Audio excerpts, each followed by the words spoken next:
శ్రీమాత్రే నమః. మొదట అందరికీ కృతజ్ఞతలు తెలుపుకుంటూ ఈరోజు భాగాన్ని మనము మొదలు పెట్టుకుందాం. గత భాగంలో మనము దృష్టి మారితే సృష్టి మారుతుంది, సృష్టి మారాలంటే ఖచ్చితంగా దృష్టి మార్చుకోవాల్సిందే అనే విషయం అయితే మనకు అర్థమైంది. సో ఈ విధంగా ఈ జ్ఞానంతో అలాగే అక్కడ 20 మినిట్స్ అయిపోయింది అనేసి అని పిరమిడ్ లోపలికి ఎంటర్ అవ్వడానికి అందరినీ పంపించారనమాట. సరే, స్టెప్స్ ఎక్కినాము. లోపలికి అంతా వెళ్ళేటప్పటికి అంత కొద్దిగా అక్కడ లైట్స్ అనేటివి కాకుండా కొంచెం డార్క్గా ఉంటుందన్నమాట. సో ఆ డిమ్ లైట్లో అందరూ కూర్చున్నాము. సైలెంట్గా ఉండి మెడిటేషన్ చేసుకోండి, ఎవరెవరు ఎంతసేపు చేసుకుంటారో అలా చేసుకున్న తర్వాత కిందకు బయటకు వచ్చేయండి అనేసి అని చెప్పారనమాట. సో అలా చెప్పారు. చెప్పిన తర్వాత అక్కడ స్టెప్స్ ఎక్కగానే గ్రిల్స్ ఉన్నది. ఆ గ్రిల్స్ కానుకొని నేను మా ఆయన పక్కన కూర్చొని మెడిటేషన్కి అయితే కూర్చున్నాం. అక్కడ అందరూ కూర్చొని మెడిటేషన్ చేస్తున్నారు. ఎవరూ కూడాను మాట్లాడడం అనేది, శబ్దం చేయడం అనేది లేదనమాట. సో ఇలాంటి సిచ్యుయేషన్లో ఉంటే ఏమైంది అనేసి అంటే, కళ్ళు మూసుకొని మెడిటేషన్కి కూర్చోగానే కదలికలు స్టార్ట్ అయినాయి. వైబ్రేషన్స్ ఎంత తీవ్రంగా ఉన్నాయి అనేసి అంటే, కూర్చొనేసి ఇట్లా ఇలా ఇలా కదిలిపోతూ ఉన్నామన్నమాట. కళ్ళు మొయ్యగానే అలా వైబ్రేషన్స్ వచ్చేకి భయపడిపోయేసి లేచేసానమాట. కళ్ళు తెరుస్తానట్టునే మళ్ళీ సైలెంట్గా ఉంది, నార్మల్గా ఉంది. నేను ఆలోచిస్తున్నా, కళ్ళు మూయగానే అలా అయ్యింది, వైబ్రేషన్స్ వచ్చింటాయి అనేసి అనుకున్నాను. కానీ వైబ్రేషన్స్ అప్పటి వరకు నేను కనుక్కున్న వైబ్రేషన్స్ ఏమి అనేసి అంటే, ఆల్రెడీ మనం చెప్పుకున్నాం. సెప్టెంబర్ 11 నేను ధ్యానం చేసినప్పుడు కుర్చీలో కూర్చున్నాను. పైన కూర్చున్నప్పుడు కుర్చీలో కింద కుర్చీ కూడా కదిలిపోతుంది, నేను ఎక్కడ పడిపోతాను, భూకంపం వచ్చిందో అనేసి నేను అనుకున్నాను కదా. అలాంటి వైబ్రేషన్స్ దాని తర్వాత అంతకంటే తక్కువ వచ్చినాయి తర్వాత. కానీ ఇక్కడ పిరమిడ్ వ్యాలీలోకి వచ్చేటప్పటికి ఏమైంది అనేసి అంటే, కళ్ళు మూసుకొని ఆ వైబ్రేషన్స్ ఎంత తీవ్రంగా ఉంది అనేసి అంటే, కేవలం శరీరం మాత్రమే కదులుతూ ఉంది, శక్తి లోపలికి వెళుతుంది అనే విషయం కాకుండా ఆ వైబ్రేషన్స్కి శరీరం కదిలిపోతున్నదనమాట. అంటే శక్తికి, బయట ఉండేటువంటి శక్తికి లోపల కదలికలు రావడం అనేది అందరికీ తెలిసిన విషయమే. కానీ లోపల శక్తి యొక్క కదలికలు, లోపల శక్తి కదలికలు, దీనికి రెండింటికి చాలా వ్యత్యాసం ఉన్నది.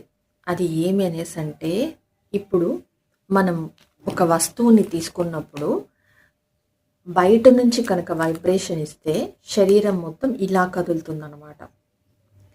అలా కాకుండా శక్తి లోపలికి తీసుకొని మనకు కాన జరిగినప్పుడు ఏమవుతుంది అంటే, లోపల ఉండేది మాత్రమే కదులుతుంది. అంటే లోపల ఉండేటువంటి రిమోట్ కదులుతుంది. అంటే ఇలా లోపల రిమోట్ కదులుతుంది, శరీరం అట్లనే ఉంటుంది, లోపల రిమోట్ మాత్రం కదులుతుంది అన్నమాట. దానికి దీనికి డిఫరెన్స్ బాగా అర్థం చేసుకోండి. మనము శరీరం లోపలికి శక్తిని తీసుకుంటే శరీరం కదలికలు జరుగుతుంది. ఎందుకంటే ఇక్కడ లోపల ఉండేటువంటి శరీరం కానీ పదార్థం కానీ కాదు, మొత్తం శరీరమే కదులుతుంది. కానీ అక్కడ తీసుకున్నటువంటి శక్తితో లోపల శరీరం కదిలింది కానీ బయట శరీరం కాదు. ఇది బాగా గుర్తుపెట్టుకోవాల్సిన విషయం. అందుకనే అనుభవం అనేది, అనుభవపూర్వకంగా చెప్పడం అనేది జరగడం అనేది జరుగుతుందన్నమాట. సో ఇక్కడ బయట ఉండేటువంటి శరీరం కాదు, కవర్తో పాటు శరీరం కాదు, లోపల ఉండేటువంటి రిమోట్ మాత్రమే కదలడం అనేది జరిగిందనమాట. సో అది కూడాను ఎలా అంటే, కళ్ళు తెరిచిన క్షణంలో మళ్ళీ ఉండదు, కళ్ళు మూసుకున్నంతసేపే ఉంటుంది. ఇక్కడ మనం ధ్యాన స్థితిలో ఉన్నప్పుడు ఏం చెప్పుకున్నాము, కళ్ళు మూసినా తెరిచిన వైబ్రేషన్స్ వస్తూ ఉంటాయి. కానీ ఇక్కడ మొట్టమొదటిసారిగా ఏం జరిగింది అనేసి అంటే, కళ్ళు మూసుకున్నప్పుడు లోపల శరీరం, లోపల కదలికలు అనేటివి జరిగిందనమాట. అంటే లోపల ఉండేటువంటి శరీరాల యొక్క కదలిక, ఆత్మ యొక్క కదలిక అనేసి స్పష్టంగా చెప్పవచ్చు. ఇది తెలుసుకునేసిన తర్వాత చెప్పడం చాలా సులభం. కానీ ఆ రోజు మాకు జరిగిండే ఆ అద్భుతము, అనుభవము రెండు చాలా అసలు వర్ణనాతీతము. ఫస్ట్‌లో మాకు అసలు ఏమీ అర్థం కాలేదనమాట. సరే, మళ్ళీ కళ్ళు మూసుకొని కూర్చునేటప్పటికి అందరూ స్టెప్స్ ఎక్కుతున్నప్పుడు ఆ స్టెప్స్ కదలిక వల్ల మేము కదులుతున్నాం అనుకున్నాను. అంటే ఇది ధ్యానం చేస్తూ కళ్ళు మూసుకున్నప్పుడేనే ఆ కదలికల తర్వాత కళ్ళు తెరిచేశాను. కళ్ళు మూసుకొని ధ్యానానికి కూర్చోగానే ఈ కదలికలు వచ్చేదన్నమాట. మళ్ళీ కళ్ళు తెరుస్తానంటే ఉండేది కాదు. సరే, ఫస్ట్ కళ్ళు మూసుకున్నాము. ఈ కదలికలు గమనించేశాను. ఎక్కడి నుంచి వస్తున్నాయి అనేసి తెలుసుకోవాలా. ఒకటి నా లోపల నుంచినా, శరీరం బయట కదలికలు అనేటివి లేవు, మామూలుగానే ఉన్నది. కానీ కదలిక అనేది జరుగుతూ ఉన్నది. ఆ స్టెప్స్ ఎక్కేటప్పుడు లోపల మనకు వైబ్రేషన్స్ వస్తూ ఉంటాయి కదా, అలా వస్తున్నాయా అనేసి అనుకున్నాము. అంతేకాకుండా ఆ స్టెప్స్ ఎక్కేటప్పుడు ఈ భూమి ఏమన్నా కదులుతా ఉందా, ఇదేమన్నా వుడ్డుతోనో లేకపోతే మెటల్తోనే చేశారా ఫ్లోరు అనేసి డౌట్ వచ్చిందనమాట. సరే, కానీ ఇక్కడ మామూలు ఫ్లోరే ఉన్నది. ఆ ఎక్కే స్టెప్స్ మాత్రమే స్టెయిన్లెస్ స్టీల్తో స్టెప్స్ చేశారనమాట. సో దానికి దీనికి డిఫరెన్స్ లేదు, కదలికలు వస్తున్నాయి కానీ వేరేగా ఉన్నాయి అనే విషయం మాత్రం అర్థమైంది. ఇలా 1-2 సార్లు చేశాను. కళ్ళు మూస్తే కదలికలు వచ్చేస్తున్నాయి, కళ్ళు తెరిస్తే కదలికలు రావడం లేదనమాట. ఇదైతే బాగా కనుక్కునేసాను, అర్థమైనది. ఇది నాకే జరుగుతా ఉందా, అందరికీ జరుగుతా ఉందా, అందరూ ఏమన్నా ఊగుతున్నారా అనేసి అని చెప్పి నాకైతే తెలియదు. కాబట్టి మెడిటేషన్ అయితే నేను చేయలేకపోయినాను. ఎందుకు అంటే కదలికలు అనేటివి చాలా ఎక్కువగా ఉన్నాయి. సో మొట్టమొదటి రోజు ఉన్న కదలికల కంటే కూడాను ఇక్కడ కదలికలు చాలా ఎక్కువగా ఉన్నాయి, తీవ్రంగా ఉన్నాయి అన్నమాట. సో దాంతో నేనైతే మెడిటేషన్ అయితే చేయలేదు. కానీ జస్ట్ అక్కడ లోపల కూడా ఏదో క్లాస్ జరుగుతూ ఉంటే కొంచెం దూరంలో ఉన్నది, ఏమీ వినపడలేదు, కానీ చూస్తూ కూర్చున్నాను అనమాట. పిరమిడ్ అంతా చూస్తూ కూర్చున్నాను. అలా 20 మినిట్స్ కూర్చునేసిన తర్వాత బయటకు వచ్చేసాం. బయటకు వచ్చిన తర్వాత మా ఆయనకి చెప్పాను, ఏమండి ఇలా కళ్ళు మూసుకోగానే వైబ్రేషన్స్ వచ్చినాయి, కళ్ళు తెరిస్తే లేదు అనేసి అనగానే మా ఆయన కూడాను, అతనికి అప్పటి వరకు ఎక్కువ అనుభవాలు లేదు, కేవలం శక్తిని తీసుకోవడము లేదు అనేసి అంటే ఎక్కువసేపు కూర్చోవడము ఇలాంటి విషయాలే తెలుసు. కానీ మా ఆయనకైతే ఏ అనుభవాలు లేదనమాట. ఫస్ట్ టైం మా ఆయన నాకు కూడా అలా జరిగింది, కళ్ళు మూసుకోగానే ఎక్కువ కదలికలు వచ్చినాయి, కళ్ళు తెరవగానే లేదు అని చెప్పి తను కూడా టెస్ట్ చేసేసి, కానీ ఆ కదలికలు వస్తే రాని అని చెప్పేసి ఆయన మళ్ళీ 20 నిమిషాలు మెడిటేషన్లో కూర్చునేస్తారు. కానీ నేను మాత్రం కళ్ళు మూసుకున్నాను, అనుభూతిని అనుభవాన్ని పొందేశాను. ఇది వేరేగా ఉన్నది, మొదటి జరిగిన దానికంటే వేరేగా ఉంది అనేసి నేను అనుకున్నాను, లేచేసాను అనమాట. ధ్యానం అయితే నేను చేయలేదన్నమాట. బయటకైతే వచ్చేసాం. బట్ కానీ ఎక్స్పీరియన్స్ అయితే అద్భుతంగా ఉంది అనేసి నేను అనుకున్నాం. సో ఆల్రెడీ నేను చెప్పాను, ఫస్ట్ నాకు థియరీ కాకుండా ప్రాక్టికల్గా జరుగుతుంది, తర్వాత అర్థమవుతుంది అనేసి. సో ఆ అర్థమైన క్రమంలోనే నాకు తెలిసింది ఏమి అనేసి అంటే, కేవలం శరీరం తీసుకున్నప్పుడు బాటల లోపల నీళ్లు పడుతున్నప్పుడు ఆ నీటి ప్రవాహం వల్ల బాటిల్ అనేది ఇలా కదులుతూ ఉంటుంది, అక్కడ బాటిల్ మొత్తం కదులుతూ ఉంటుంది అనమాట. సో దానిని మొట్టమొదటి అనుభవంగా కనుక్కున్నాను. తర్వాత భాగంలో ఏమైంది, రెండోసారి వచ్చిన అనుభవంలో ఏమైంది అనేసి అంటే, శరీరం స్థిరంగా ఉంది, అంటే బాటిల్ స్థిరంగా ఉంది, బాటిల్ లోపల ఉండేటువంటి నీటి యొక్క కదలికలు మాత్రమే తెలుసుకున్నాను అనమాట. సో ఇప్పుడు మీకు అర్థమైంది అనుకుంటున్నాను. మొదట ఏం జరిగింది, నీళ్లతో పాటు నీళ్లు పడినప్పుడు బాటిల్ కూడా కదలికలు అనేటివి తెలిసినది. రెండవసారి లోపల పడేటువంటి శక్తి వల్ల, అంటే నీళ్ల వల్ల బాటిల్ స్థిరంగా ఉన్నది, లోపల నీళ్ల యొక్క కదలిక మాత్రమే ఉన్నట్టు శరీరం లోపల ఉండేటువంటి ఆత్మ కానీ, సూక్ష్మ శరీరం కానీ, లేకపోతే 7 శరీరాలు కానీ, మనకి లోపల 21 శరీరాలు ఉన్నాయి అనే విషయాన్ని మనం తెలుసుకున్నాం కదా. ఆ కదలికలన్నీ కూడాను, వచ్చే అనుభవాలన్నీ కూడాను మనకు లోపలనే తీసుకుంటాం అన్నమాట. సో అందుకే దాన్నంతా కలిపి ఒక ఆత్మ కదలిక అనేసి చెప్తూ ఉన్నాను. సో ఆ విధంగా ఆ ఆత్మ యొక్క కదలిక, తర్వాత శరీరాల యొక్క కదలిక రెండింటినీ కూడాను తెలుసుకోవడం అనేది నాకు అప్పుడు జరిగింది. కానీ జ్ఞానం అనేది తర్వాత అర్థమైందనమాట. సో మనకి శక్తి పడేటప్పుడు శరీరం కదులుతున్నదా, శక్తి పడేటప్పుడు లోపల శక్తి కదులుతున్నదా అనేది రెండు కూడా డిఫరెంట్ ఎక్స్పీరియన్సెస్, అనుభవాలు అనేసి మీకు అర్థమైంది అనుకుంటున్నాను. ఒకటవది ధ్యానం మొదలుపెట్టిన మొదట్లో జరిగితే, తర్వాత నేను పిరమిడ్ వ్యాలీకి వెళ్ళినప్పుడు జరిగినటువంటి ఎక్స్పీరియన్స్ అనమాట. దానికి దీనికి కనీసం అంటే ఒక 15 రోజులన్న గ్యాప్ అయితే ఉన్నది.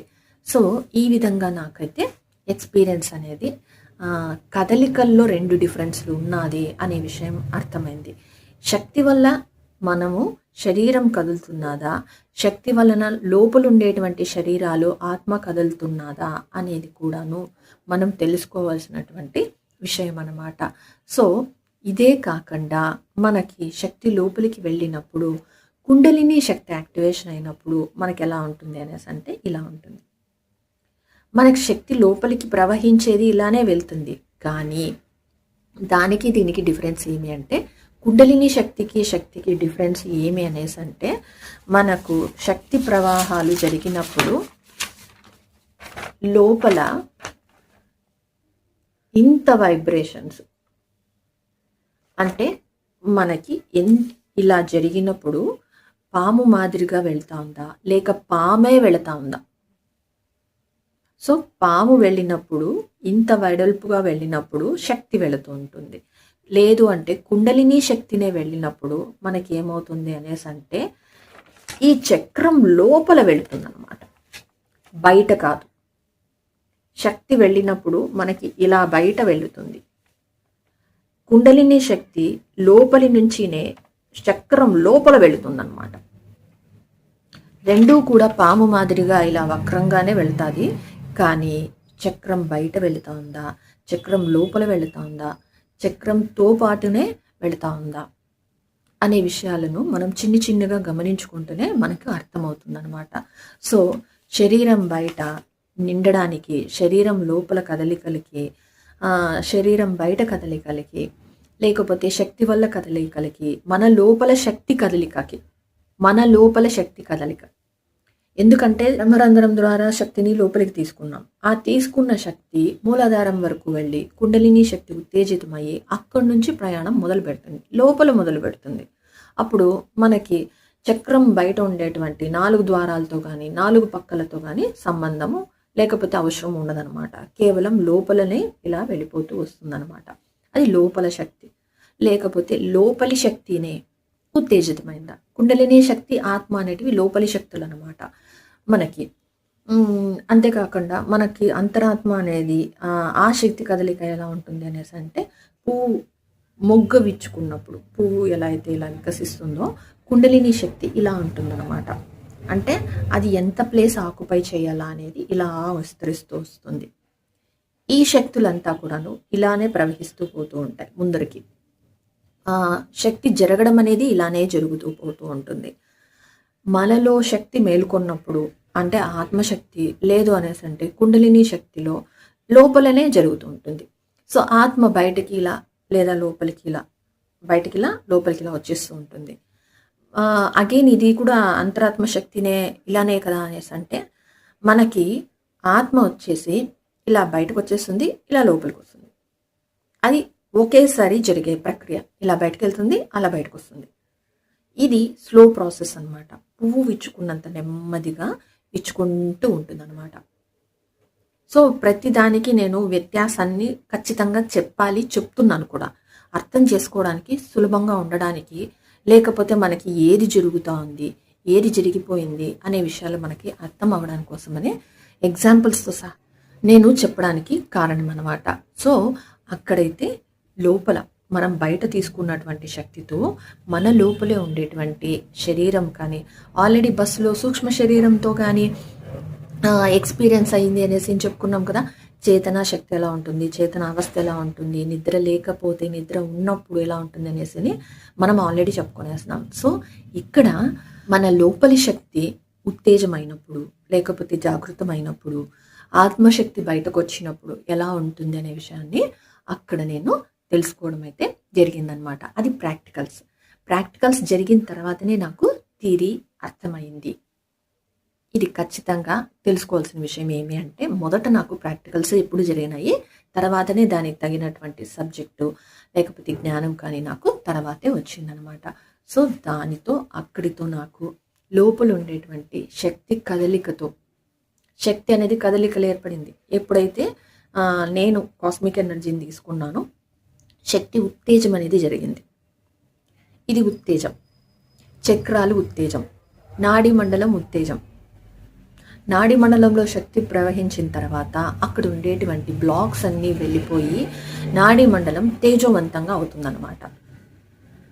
సో అందుకనే మనకు ఉండేటువంటి ఈథర్ బాడీ, ఎథరిక్ బాడీ అనేసి అంటూ ఉంటాం నాడీ మండల శరీరాన్ని యాక్చువల్గా.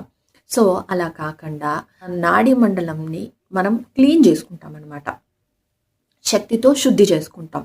ఎందుకంటే సూక్ష్మ శరీరం ఉత్తేజం అవ్వడానికి. సో ఇప్పుడు నాడీ మండలం అంటే ఏ విధంగా అంటే, అయితే శరీరంలో నరాలలో రక్తం ప్రవహిస్తూ ఉంటుందో అదే విధంగా నాడీ మండలం అనేది సూక్ష్మ శరీరంలో ఉండేటువంటి నాడులు అనేసి చెప్పవచ్చు అనమాట. సో మనకి ఇది కేవలం ఎగ్జాంపుల్ మాత్రమే. శరీరము, నరాలు, రక్తము అనేది మనకి సూక్ష్మ శరీరానికి ఒక కాపీ అనుకోవచ్చు. సో ఆ సూక్ష్మ శరీరానికి ఉండేటువంటి నాడీ మండలాలంతా 2,72,000 నాడులు శుద్ధిగా వింపబడడం.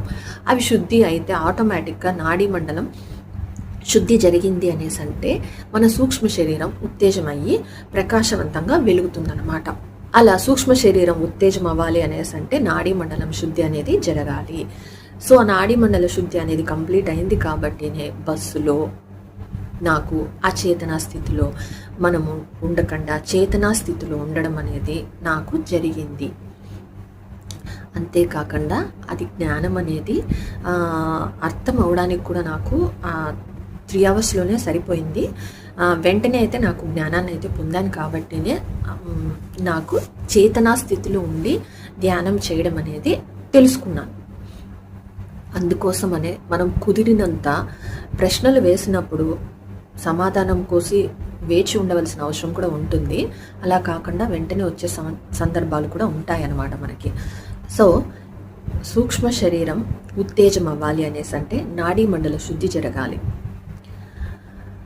ఇక్కడ మనకు లోపల శక్తి ఉత్తేజం అంటే బయట తీసుకునేటువంటి కాస్మిక్ ఎనర్జీతోనే ఆత్మకి అనుసంధానం అనేది ఏర్పాటు జరిగింది కాబట్టినే ఆత్మకు కూడా కావాల్సింది ఆత్మలో ఉండేదంతా కూడాను మనం చెప్పుకునేటువంటి విశ్వశక్తినే కాబట్టి దానితోనే మొదట మనము ఆత్మని ఉత్తేజం చేసుకుంటాం అన్నమాట.